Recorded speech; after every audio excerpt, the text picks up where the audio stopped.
আর মাত্র কয়েক ঘন্টা পরই লন্ডন থেকে ঢাকার উদ্দেশ্যে বিমানে উঠবেন বিএনপি চেয়ারপারসন খালেদা জিয়া। এর মধ্যে ছেলে তারেক রহমানের বাসা থেকে হিথ্রো বিমানবন্দরের দিকে যাত্রা করেছেন তিনি।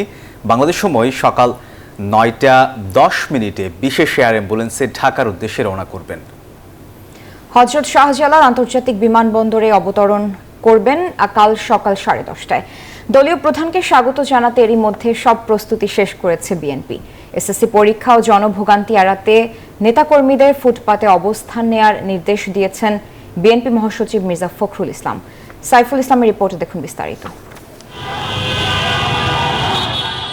গত 7 জানুয়ারি উন্নত চিকিৎসার জন্য লন্ডন যান বিএনপি চেয়ারপারসন বেগম খালেদা জিয়া।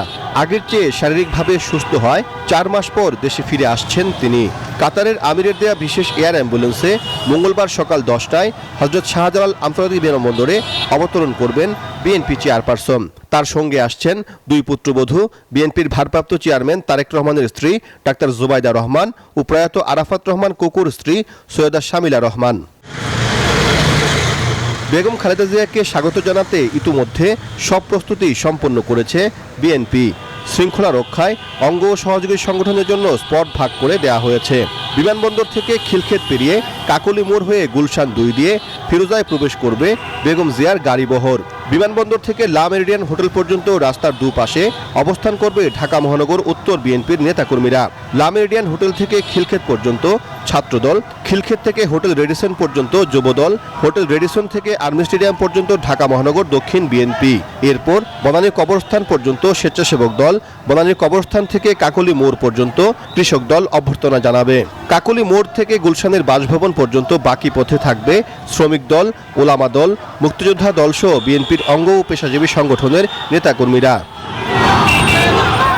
মঙ্গলবার এসএসসি পরীক্ষা থাকায় মূল সড়কে না দাঁড়িয়ে ফুটপাথে অবস্থান নিতে দলের নেতাকর্মীদের অনুরোধ জানিয়েছেন বিএনপি মহাসচিব মির্জা ফখরুল ইসলাম আলমগীর। পুলিশ কর্তৃপক্ষকে বলতে চাই, তারা যেন রাস্তায় কাউকে দাঁড়াতে না দেন। বিশেষ করে বিএনপির অঙ্গ সংগঠনের নেতাকর্মী এবং ঢাকা সিটি নেতাকর্মীদের কাছেও আমি আবেদন রাখতে চাই যে তারা এই ব্যাপারটাতে বিশেষ নজর দেবেন এবং কোন রকমের রাস্তায় যেন কেউ না দাঁড়ায়, ট্রাফিক বিঘ্নিত না করে, যাতে করে পরীক্ষার্থীদের কোনো অসুবিধা হয়। দেশের চলমান পরিস্থিতিতে বেগম খালেদা জিয়ার স্বদেশ প্রত্যাবর্তনকে গুরুত্বপূর্ণ মনে করছেন বিএনপি নেতারা।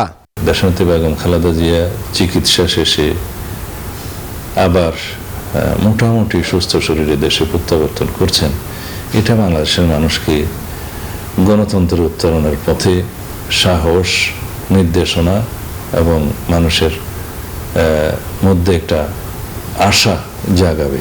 এদিকে গুলশানের 79 নং সড়কের 1 নং বাড়ি ফিরোজাকে প্রস্তুত করা হয়েছে। বাসার ভেতরের সব কক্ষগুলোর পরিষ্কার পরিচ্ছন্নতার কাজও শেষ। সামনের সবুজ আঙ্গিনায় ফুল গাছের টব দিয়ে সাজানো হয়েছে। বাড়ির সামনে নিরাপত্তায় নিয়োজিত রয়েছে পুলিশ এবং চেয়ারপারসনের সিকিউরিটি ফোর্সের সদস্যরা।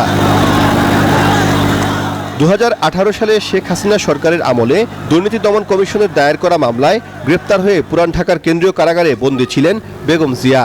কোভিড-19 মহামারীর সময় সরকার তাকে বিশেষ বিবেচনায় কারামুক্তি দেয়।